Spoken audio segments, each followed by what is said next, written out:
an entire fucking night of attempted murders. Yeah. Man, All Out 2024 was something else, man. Fuck, because it's pretty great. Some of it, not all of it. Well, the matches had a 2-week build just because they booked the matches within 2 weeks. But all the storylines were long. Like they have been going on for a long time, which I thought was good. Because at first you're thinking, what the hell are they going to do with a 2-week build? And then the answer is, well, they're not going to tell all the stories at All In. So they told the only match that was kind of booked out of nowhere was the Jack Perry one, which was fine because that led to a shocker of a storyline development, which also included attempted murder. Crazy shit. That was the biggest attempt at murder of the night. Okay, well, I would argue that was not the first attempted murder because Chris Statlander did try to choke the life out of Willow Nightingale by wrapping a steel chain around her mouth and just yanking her back until she would either have to quit or die. So that was pretty scary looking. Yeah.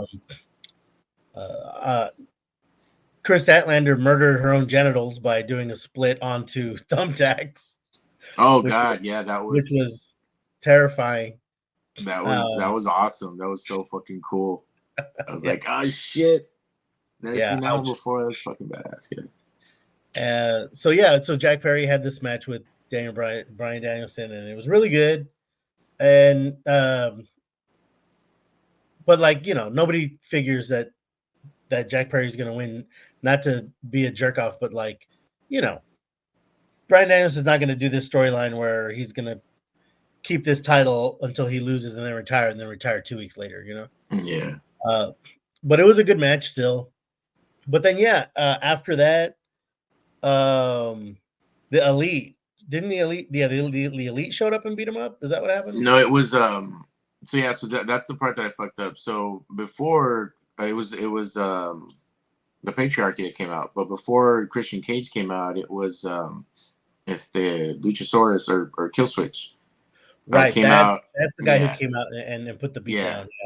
Yeah, he just headbutted Bryan Danielson or something, and then kind of had a quick Kane moment with Jack Perry, and then the Patriarchy came out, and that was kind of the whole shtick. And then that's when the BCC came out to seemingly protect Bryan Danielson, go into the ring, and as soon as they went into the ring, I fucking saw it coming. So real quick, I was a little confused about the Patriarchy thing because I know they say oh, he won this contract which grants him a thing, a match, whenever.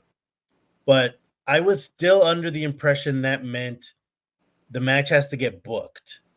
Yeah, that's what I was thinking too. I was because part of me hoped in my head it was like, don't do a Money in the Bank thing, Yeah.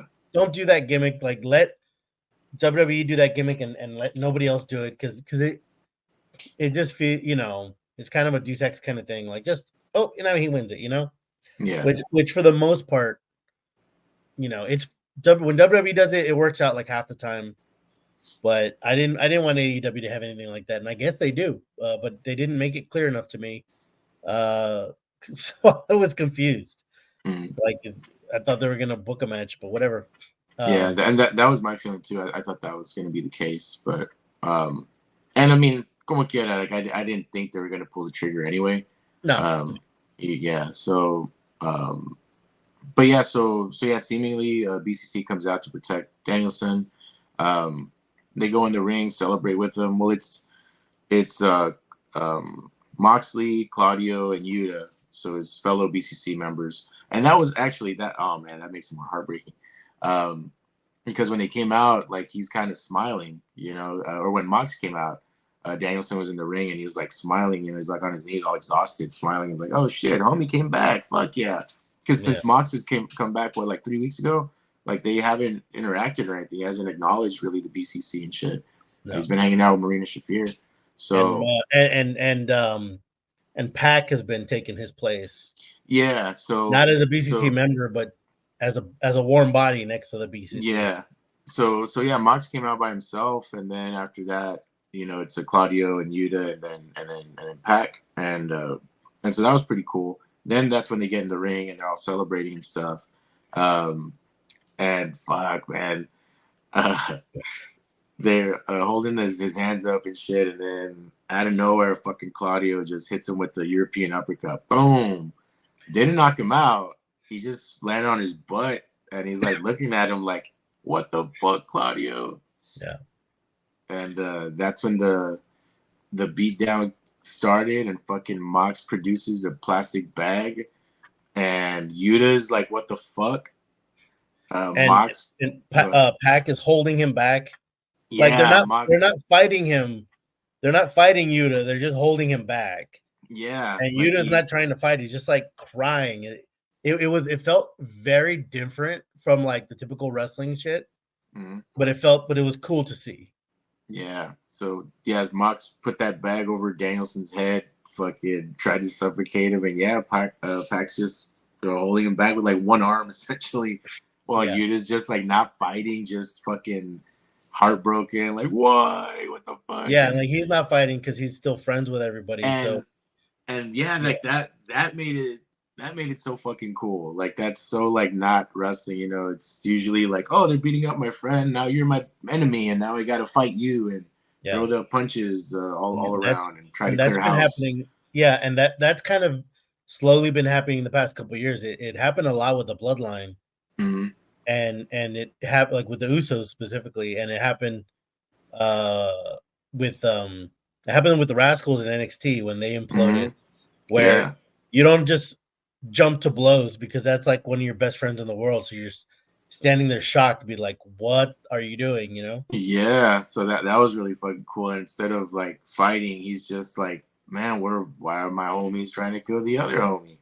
And I mean, without BCC, like he doesn't really have a connection to any of them outside of being BCC. So I can like, that makes total fucking sense that he's just in shock and he's not trying to fucking hit anybody or anything. He's just like, what the fuck? So that was cool, man. We'll see where that goes. And yeah, Wheeler, like his character, the Wheeler Yuta character, really needs, not that he needs a BCC, but like that was his like his identity. Like, because for the most part they made him by beating the shit out of him and turning him into who he is. So he, for the most part, he was just like in shock about what happened, but just in shock about like this entire group is falling apart. Yeah. Which like from the other guy's point of view, from like Moxley's point of view, is the group falling apart because we're just throwing Bryan Danielson out? They didn't bother beating up Yuta. They're like, I can imagine like in the next couple shows, they're gonna be like, Yuta, are you with us? Yeah. And if you don't, well, you know what's gonna happen. I'm sure they're fine with it. Yeah, and who knows? Maybe they won't even keep the name. Yeah. Because now they got Shafir and they got Pac. Well, actually, two things. One of them, I think the probably biggest winner so far and probably biggest winner overall is going to be Marina Shafir. Just like she ain't got to say shit. She just got to show up with Mox and just toss people around, and she looks tough as fuck. And my mind like reads legitimate when I see her and see that shit.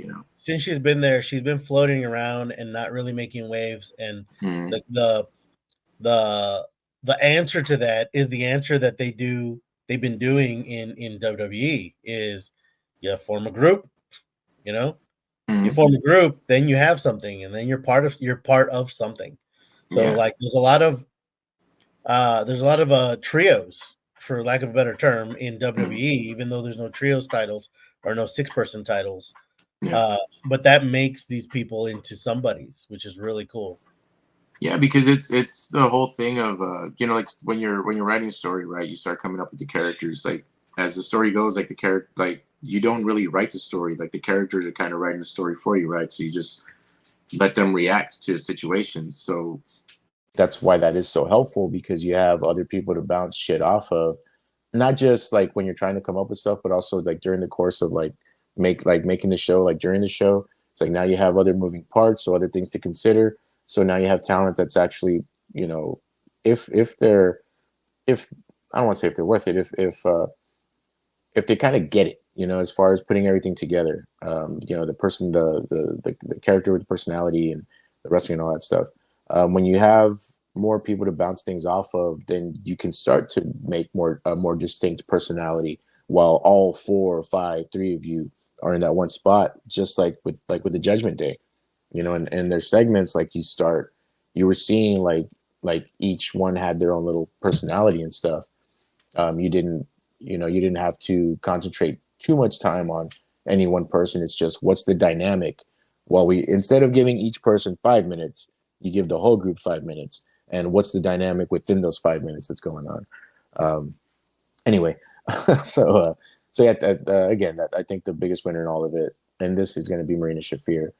But second thing is what it looks like it might be pointing to, or at least what they want us to think that it's pointing to.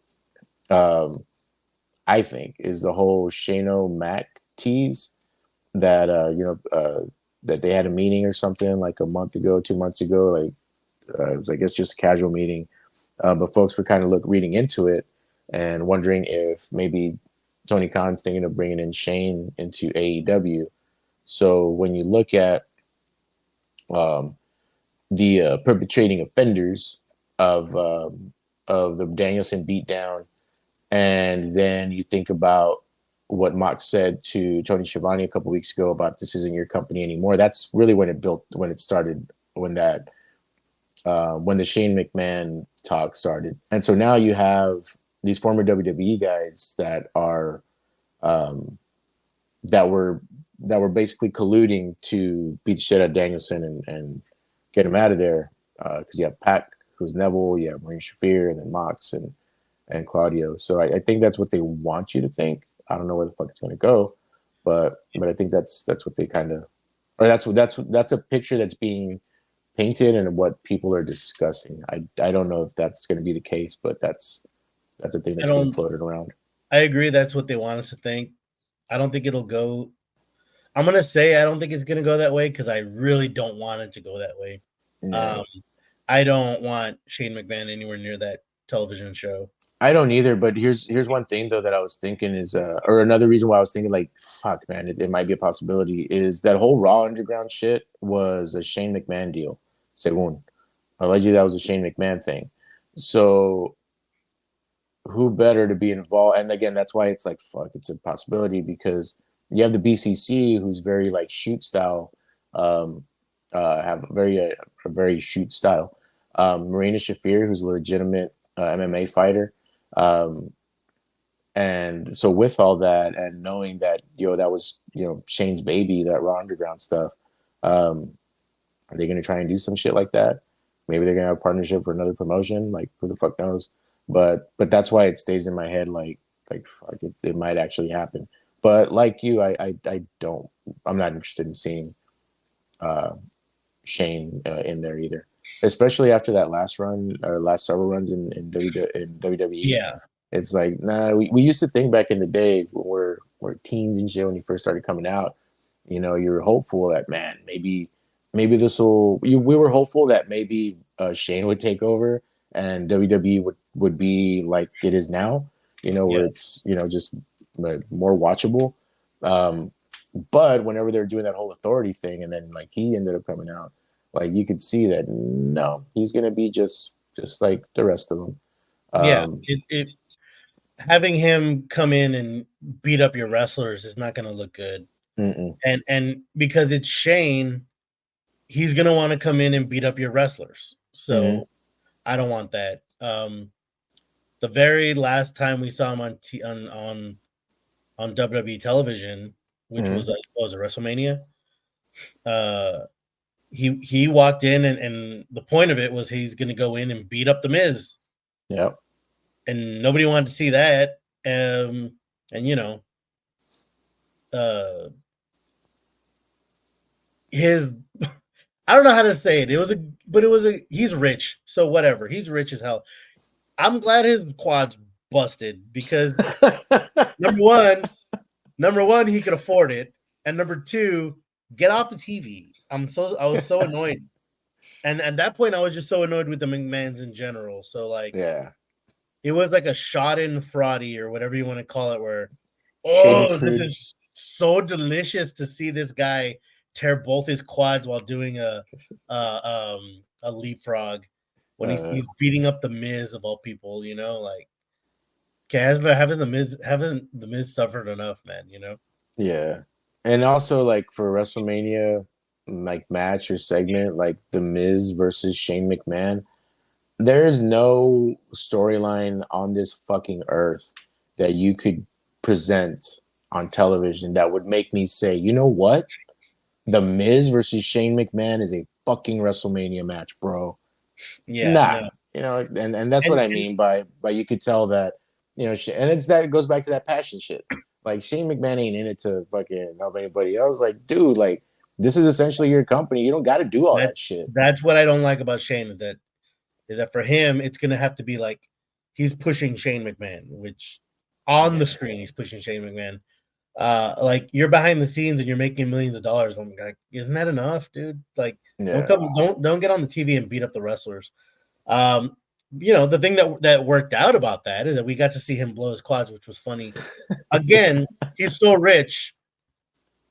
Right now I don't have a job. Let me make fun of this rich man blowing his quads.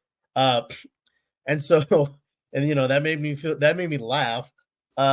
Which again, that's not very nice, but still, he's a McMahon. Let me laugh at a McMahon. it's And all right. It's all right, Fruit. You can throw some shade or whatever. and also we got the benefit of Snoop Dogg calling an audible and doing the people's elbow, which was so cool. Yeah, that fucking Snoop is much more like more of a pro than I'll ever be. I He's would have like, fucking frozen and "Don't shit. worry, I got it." Yeah. Oh shit, I got this B. But You do a better Snoop than I do. but but yeah, so I hope that's not the case, man. But we'll see where it goes.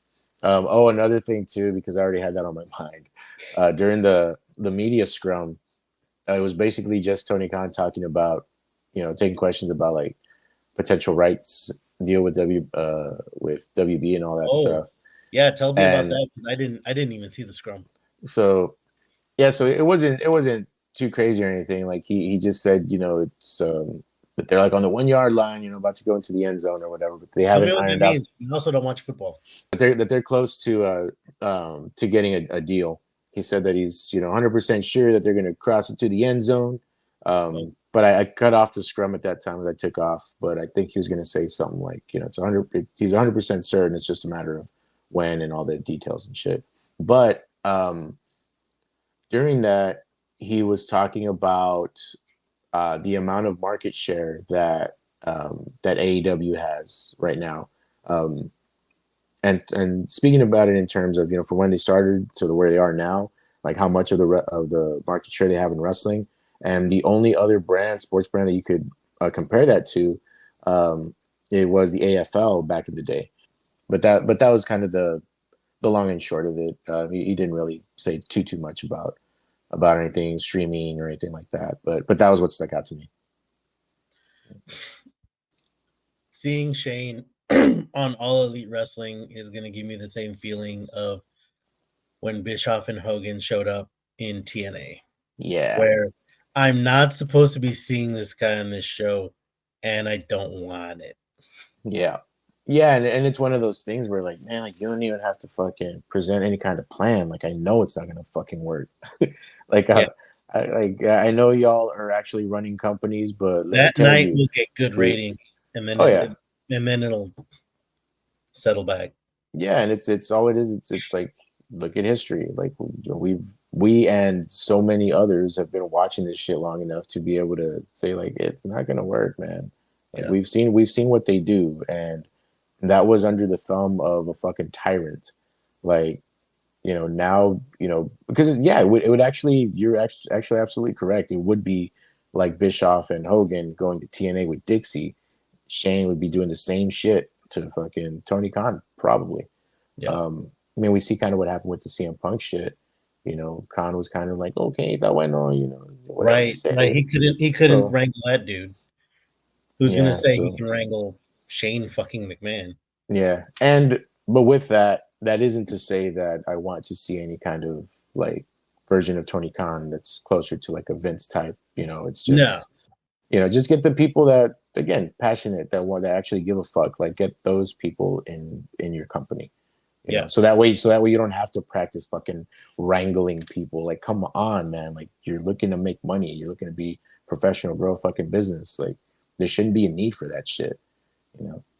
Especially at that level. At that level with that fucking money and going back to the CM Punk thing, like, the fuck out of here, dude. Like, you're making chingos of cash. Like, grow the fuck up. Like, Right. like, cállate el hocico. But but yeah, so anyway, that's kind of what I read from that. But going back to the actual show, one thing you talked about earlier was the Statlander and Willow match. That match was fucking cool, man. It was brutal. Yeah. And I knew it would be. Yeah.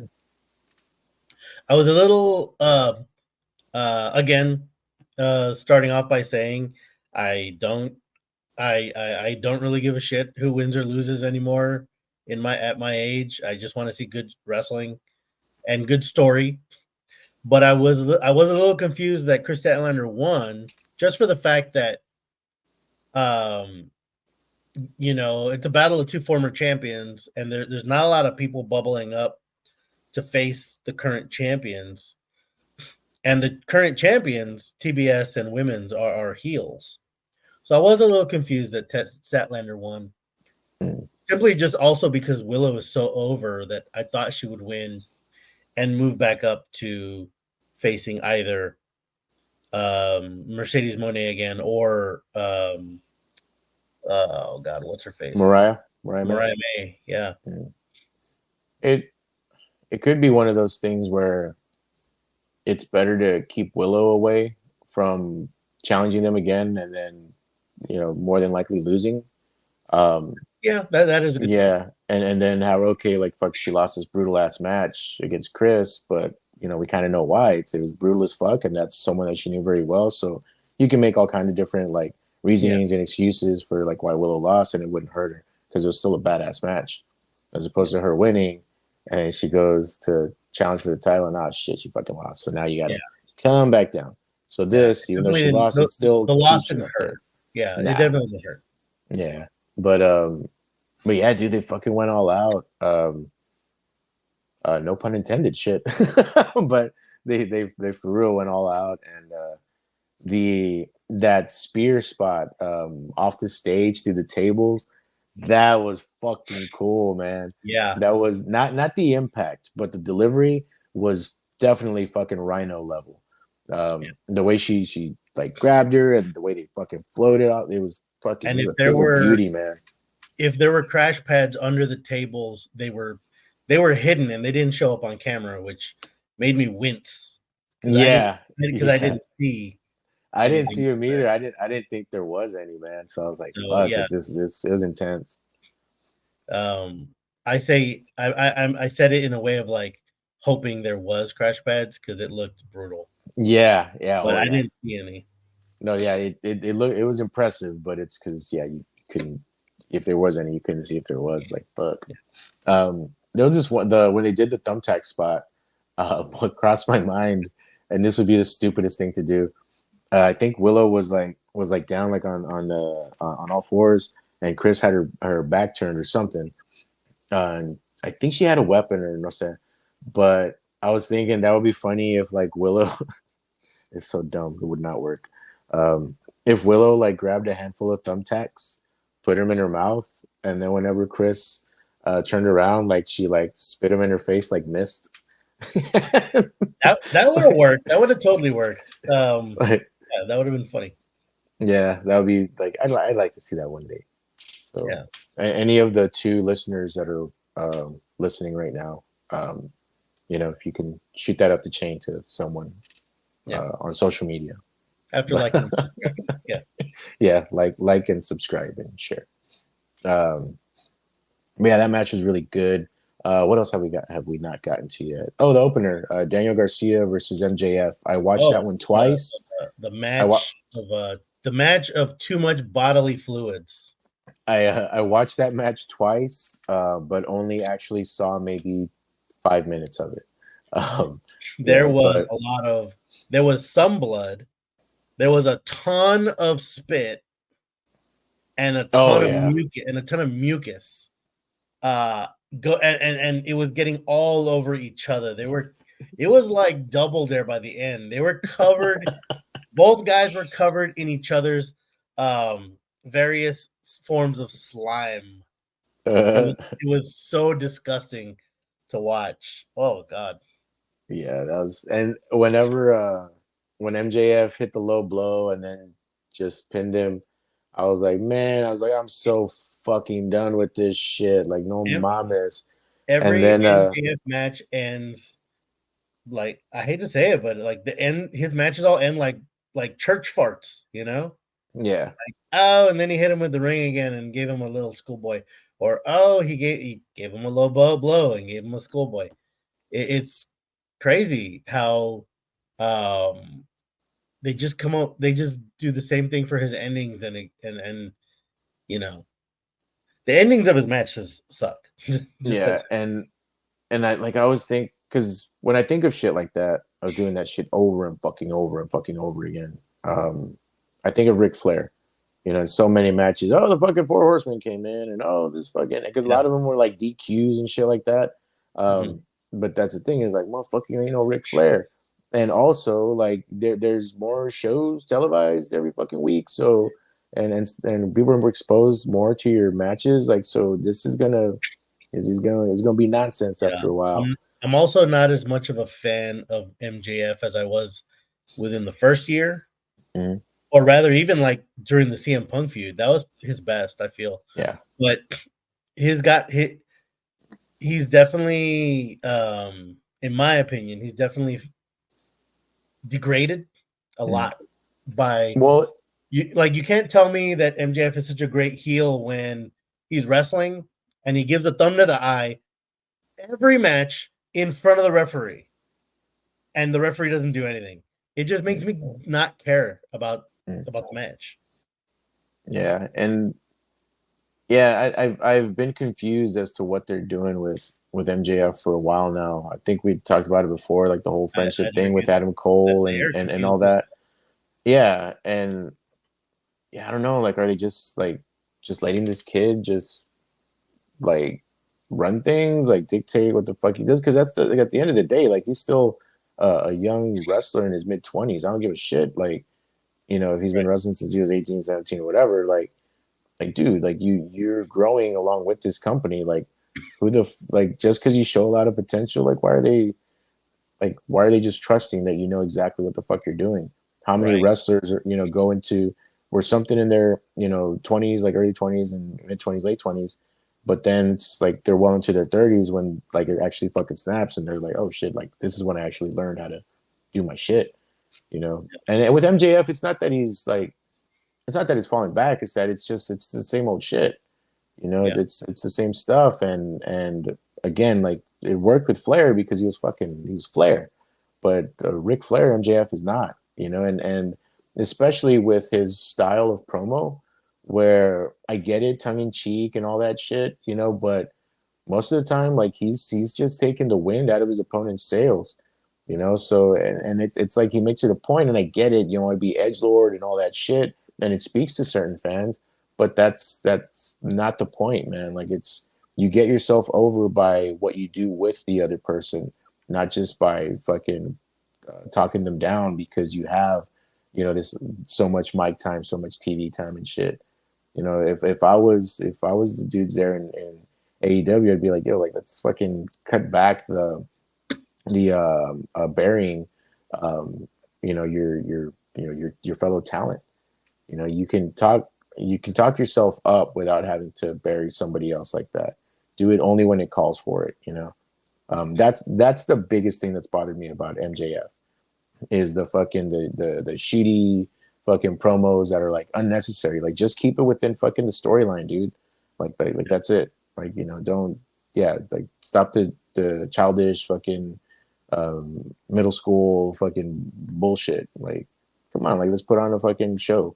Help your fellow talent to also be elevated. Yeah. And that's what sucks too is that a lot of the people that he's wrestled, like they're improving and they're changing and they're going up, and he's not. Like his shit stays the same. Look at Daniel Garcia, who he just fucking wrestled. Like that guy, he continues to prove himself and he continues to improve. But Yeah. but yeah, that's how I feel on the MJF. And not taking away anything from how good he is and all that, and his ability to control the crowd and all that. That's cool.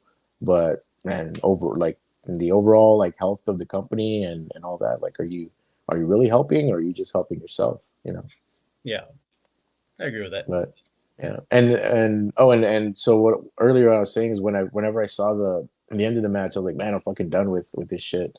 But then I don't know, like the vibe was like, nah, I think they're gonna do something. And then Daniel Garcia gets up and they go for the handshake, and Garcia was way too willing to shake hands. So I was like, yeah, he's got to fuck him up. And yeah, he did the handshake, the kick to the balls. Daniel Garcia caught MJF's kick, kicked him back, and they did a really good job of the timing of when he got his lick back on MJF, because I was in front of the TV, man. I got up to get some water after like right when the match finished. And when I came back, I was still standing up and I was like jumping up and down in front of the TV. I was like, beat his ass, beat his fucking ass, like whoop his fucking ass. And then I wanted to see a beat down, like a beat down. But that was cool what they did. I did feel that I didn't like the setup of it though. To kick him in the balls and roll him up and cheat and then ask for a handshake knowing that you are MJF. Yeah. I felt that was really I thought it was hokey. And like, do you really think that he's gonna shake your hand so you can kick him in the balls? Like how dumb do you really think your opponent is? And if you think that way, then your character's dumb. Yeah. And I didn't think that was a good look for MJF either. So I thought that was lame. I felt that he should have been celebrating and Daniel Garcia should have got up and popped him from the back, and just beat him down from there. That would have made Daniel Garcia look better than he came off. In my opinion. Yeah, and the only like that was definitely a flaw in logic. But again, the fact that he was so willing right off the bat to give his hand, it's like okay, he knew what he was gonna do. Like he was like, he goes, yeah, motherfucker, let me shake your hand. Like I agree with that, bitch. But the setup was dumb as hell. Yep. Yeah. Because it was an immediate thing, like right away. It's like, hey, good match, dude. Like, nah. Like, because at that point, whose benefit are you doing it for? Like the ref that just counted the 3. Like, he doesn't need for you to be like, oh, hey, what happened? Like, Daniel Garcia knows what happened, fool. Like, it doesn't affect any outcome after that. But that was pretty cool for Garcia to get his lick back and do that. And it looked all funny when he was like flip flopping the head back and forth. But like he's dead. Another attempted murder. Attempted right off the bat. I'm shaking his neck after I gave him a pile driver. Yep, right off the bat. Yeah. Let's see, other matches you had the Bucks against Cesaro and Yuta. Bucks retained as we all thought they would. Yeah. It's the 4-way Okada against Chicken, Mark Briscoe, Orange Cassidy, and who else was it? Takeshita, that's right. And I as soon as I saw that Takeshita was gonna be in the qualifying match for that, like I knew he'd be in it in the match, but immediately I was like, I need Takeshita versus Okada, and like a series of just 3 matches is cool. I need that shit in my veins, man. I want to see that, and it looks like that's probably where they're going. And that would be cool. It would. I know. I mentioned the confusion of the heel face thing with Chris Statlander, but it would be cool to see a member of the Don Callis family in a feud with the Elite. I think that would be neat, and especially for it to be Takeshita. Yeah. that, it's like slimmering, and it's like, yo, fucking let this guy go already. Like, let him, like, give him a fucking belt, let him wrestle Chingos, let him be the fucking one, There's you so know? many belts in AEW. How come he don't have one? Yeah. And so I think that would be perfect, man. Have him beat Okada. Like, who the fuck better, man? Fucking Yeah. Takeshita, this young buck, man. No pun intended as well. Quick tangent. My cousin Mondo was watching the show with me, and he hasn't watched wrestling in forever. I think this was the first time he's ever seen AEW, and halfway through the show, he commented, "Everybody has a belt." He's like, "Why does everybody have a belt?" Then Mercedes Monet shows up, like, "She got two belts. What is going on here?" And like in the match, the 4-way match, it's like everybody walks in with a belt, and like, which belt is on the line? Yeah. Yeah, that's definitely some fucking lucha and New Japan type shit. Because like sometimes if I hadn't watched for a while and I jump in, I'm like, what the fuck's going on? Yeah, But well, back in the day if I hadn't watched, but yeah, now I keep up a little more. But yeah, I can see that. I can see that confusion. But it's a showcase. It's a showcase of the champions. That's why you're paying, because you're paying to see the best of the best, yeah. and they all got belts. But yeah, so yeah, that 4-way was pretty good. Cool finish. Went down the way that I thought it would. Like, I think it was 3 false finishes before, or 3 Okada getting dumped to the outsides before he actually hit the Rainmaker and shit. Like, I figured that's how it was gonna end up. Like, he just sneak in and pick up the scraps. Pick up the scraps. It Like was fun to Frank see Reynolds. them run a wrestling practice drill, a wrestling school drill, where everybody's just giving everybody suplexes. Yeah. And it was funny that Orange Cassidy couldn't do it. Yeah. That was funny. Mondo caught that joke immediately, which so good on them for being able to tell a joke in the story, with action and have Yeah. it come off so clear. That is why it's a performance art. Mm-hmm. But yes, what else was there? What other matches besides the main event? That was it, right? I It was think just so. those, and then the main events, which was Swerve versus Hangman. There was a Yeah, few, a couple things that I missed from it, but that match too, man. Like, fuck, that was some ill shit. Uh, the it staple was, gun shit, man. Like, that was so fucking cool. yeah, it was brutal, very very brutal. Yeah. Um, I don't know what that cinder block was made of, but it definitely looked like it didn't have a lot of give in it. Yeah, it was made of shoot, brother. That shit was not fake. Yeah, But like I don't know if it was or not, but like whatever it was, I'm just assuming out of like safety's sake that it wasn't made out of a real cinder block, but it looked like whatever it was made of, it might as well have been a fucking cinder block mm, because there was no give on that thing. at all. And And, they and then that's why I thought it was real, because I mean, if you're gonna make something more wango, like, it's probably gonna break and shit. it would have Um, bounced. Oh yeah. I yeah. thought it was at So least like really, really dense foam, but there mm, was no, you nah. know, like when Hangman went back first on it and slid off, it was stationary. So Yeah. I'm Because a little didn't concerned that it didn't he was have like the scratches on his back and shit too from yeah, the slide? Yeah, so that's what told me, like, nah, that's fucking real. Especially if they're doing something like that, like you need it to be stable. You need it to yeah. be sturdy and stuff. So, and yes, it's batshit to powerbomb someone on top of a fucking cinder block, but yeah, I was like, I thought whenever I saw it, I was like, I hope that it's real. Um, for for those reasons, because I was like, it can break, it can chip, it can just look shitty, for Yeah. what they were trying to accomplish, Yeah. because when you in the terms of story, fuck safety, but yeah, actually, in terms of this fucking story, fuck safety. It was um yeah, it was brutal what they did with that cinder block and yeah. I can't even think of half the stuff they did because it was so vicious. Yeah, and the kill shot, as it were, was a chair shot to the head at the end, which was done After beautifully. drugging him, Yeah, he drugged him, and what then the he hell? fucking then he fucking hits him with that chair, which looks like it was gimmicked, and also very cool that they cut away from the impact of it. Um, it still sold it. You still knew what the fuck happened. Um, and there's people that are outraged by the chair shot to the head, which I get it. But again, the motherfucker looked like it was gimmicked. You know, as the and yeah, you know, chair shots can fuck you up and all that, but it seemed and this Yeah, they company. definitely weathered the corner so it busted Hmm. as he hit it. Yeah, Yeah, so I mean, when you look at the Darby Allin stuff, like in his matches, you know, like this company, for as reckless as it may look, like these are pros, man. These are guys that have been doing shit for a minute, and they're gonna be as safe as they can doing this unsafe shit.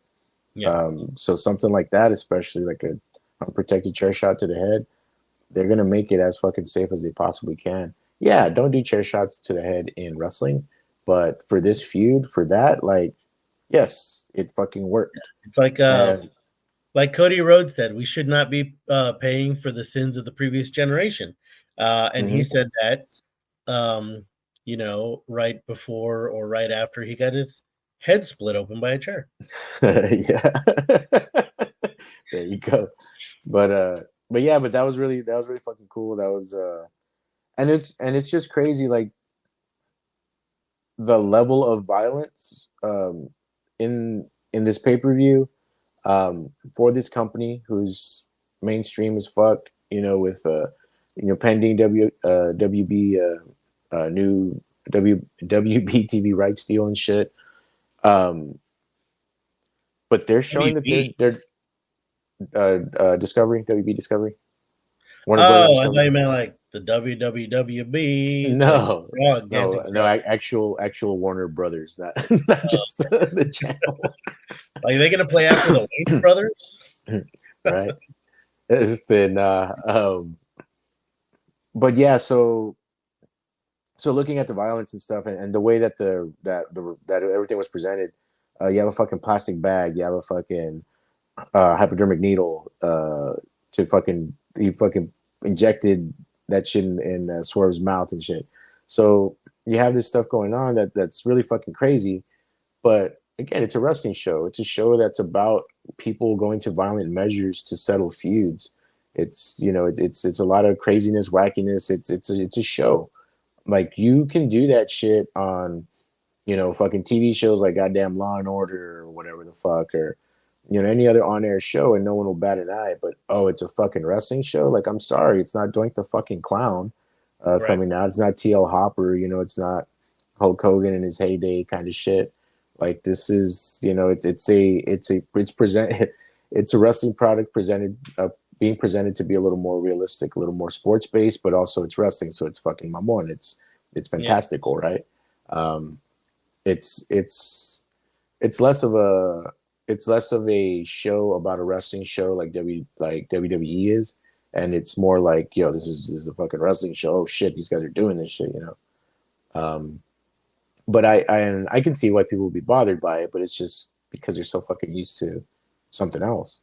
They're Yeah. not used to seeing a true alternative, and yeah, it's not something you want to do every time, but for those feuds, for what they're doing, I Yeah, see it the feud being calls for it. okay. Yeah. We're not gonna see that on Dynamite this Wednesday. Mm-mm. No, you had to pay $50 fucking to see it on Yeah, the for sure. thing. Yeah. And not that it makes it any better, but um, for every tweet to every tweet of people saying, how dare they, like, I've never seen this before in wrestling. There's a comment right below it saying, yeah, Terry Funk did this in the 70s. And then they Mm-hmm. have a picture of Terry Funk choking somebody with a plastic bag in the 70s. Yeah. So it's not like they're, busting out, pistols or whatever, or, Yeah. bringing out interdimensional portals and sending somebody to some other dimension or some ridiculous thing. I say save the outrage for things like speaking out and stuff like that for the Yeah, Vince shit. Save save your the outrage outrage for that, for the real not shit. not for how someone's booking their show and and It's a how TV and not for for the decisions that those talent make about their own health. Yeah, I Like never heard outrage over all the rape scenes in Game of Thrones. That's like, oh, it's cinema, you know. right, So exactly. Like if anything should go, it's shit like that, and I fucking chair shot to the head. Like I'll check that out all day. Now cringe at it when it happens, but I'd rather see that shit than a fucking rape scene. yeah, But yeah, it's the but it's just one of those things that shows how fucking skewed and fucked up we are as a culture, but as a and also society. the majority of the people who are like super outraged, not to profile or put everybody in a bubble, but there's a lot of people out there who only watch wrestling, Mm. and they don't get that there's another world out there. I think even further than that, it's they only watch wrestling and then they only stay online after Right. watching wrestling.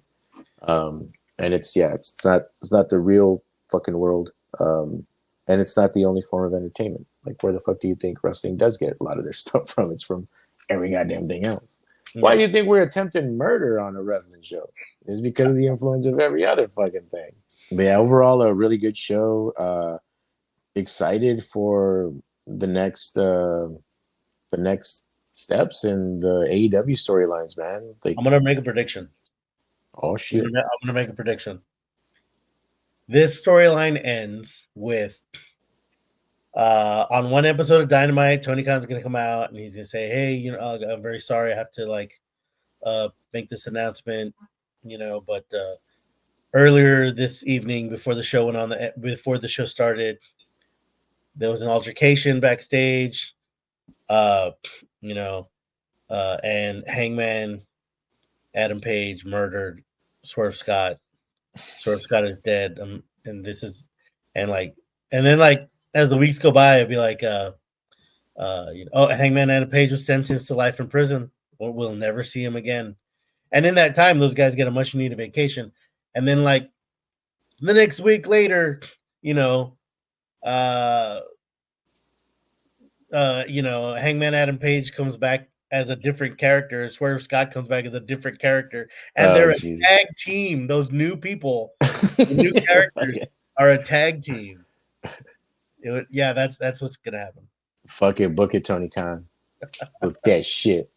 Yeah. Someone I may have been Public Enemy's podcast, but someone said that their next match that Swerve's just gonna show up and just like fucking shoot Hangman right in the face. They put like a meme, a video meme of someone like on a porch or whatever, and some guy just takes out a gun and just fucking blasts, and then the camera like just falls back. So like that's what Swerve's gonna do their next match. Is just fuck it, I'm just gonna shoot him. I don't know how they're gonna. I don't know how they can top what they do. Yeah. That's why that's what it was a quote tweet from someone asking that is like what the fuck are they gonna do the next time, and that was the response, just shoot him in the They'll face. gimmick one of them up with a fake arm that gets chopped off, and then from that point on, they got to show up with a painted stitches on their arm. Yeah, Something crazy. yeah, no shit, they Frankenstein them back together.